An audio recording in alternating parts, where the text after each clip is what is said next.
अस्सलाम वालेकुम स्टूडेंट्स, उम्मीद है आप सब खैरियत से होंगे। आज हम तदरीसी किताब के सबक नंबर 5 प्यारा वतन का खुलासा करेंगे। हमने इस नज़्म के बंद की तशरीह की, आज हम खुलासा करेंगे। खुलासा किसी भी सबक का, इबारत का या तहरीर का एक तिहाई हिस्सा होता है और हम खुलासा लिखते वक्त आसान और सादा अल्फाज का इस्तेमाल करते हैं। हम खुलासा पैराग्राफ की सूरत में लिखते हैं। हमने इस नज़्म में अपने प्यारे वतन से मोहब्बत का इजहार किया।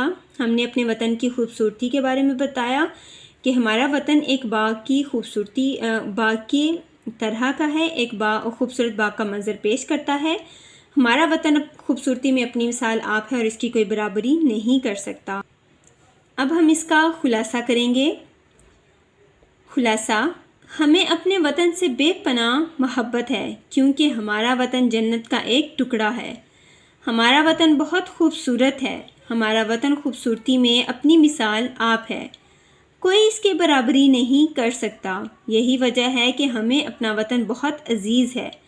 हमारे वतन में हरे भरे जंगल हैं, खूबसूरत फूलों से सजे हुए बागात हैं। यानी हमारे वतन के जो बागात हैं वो खूबसूरत फूलों से सजे हुए हैं जिनकी खुशबू तबीयत को राहत बख्शती है।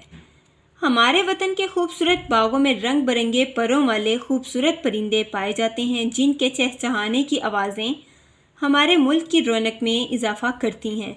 यानी हमारे मुल्क के हमारे वतन के जो बागात हैं उनमें खूबसूरत फूलों के साथ साथ खूबसूरत रंग बिरंगे परों वाले परिंदे भी पाए जाते हैं जिनके बोलने की, चहचहाने की आवाज़ें जो हैं वो हमारे मुल्क की रौनक में इजाफ़ा करती हैं यानी बढ़ाती हैं। हमारा मुल्क एक खूबसूरत बाग का मंजर पेश करता है। हमारे मुल्क पर अल्लाह ताला की ख़ास रहमत है। अल्लाह के फजल व करम से हमारे वतन के बागों में हमेशा बहार रहती है, इनमें फूल खिले रहते हैं। हमारे वतन पर अल्लाह की रहमत की घटाएं छाई रहती हैं और इसी वजह से हमारे वतन में हर तरफ खुशियाँ ही खुशियाँ हैं। हम अपने वतन से मोहब्बत के किस्से लोगों को सुनाते हैं। हमें अपने वतन से बेपनाह मोहब्बत है और हम अपने अमाल से इसका सबूत भी देते हैं। दुनिया में हमारी पहचान और शनाख्त हमारे वतन से है। यानी पूरी दुनिया में हमारी पहचान और हमारी शनाख्त का ज़रिया हमारा वतन है। हमारे वतन से ही हम पहचाने जाते हैं, जाने जाते हैं। हमारा वतन हमारी बका का ज़ामिन है। जी स्टूडेंट्स, ये था हमारा आज का काम। आपने इस सबक का मुताला करना है, इसको याद करना है और अपनी कॉपी में लिखना है। अगले सबक तक के लिए अल्लाह हाफिज़।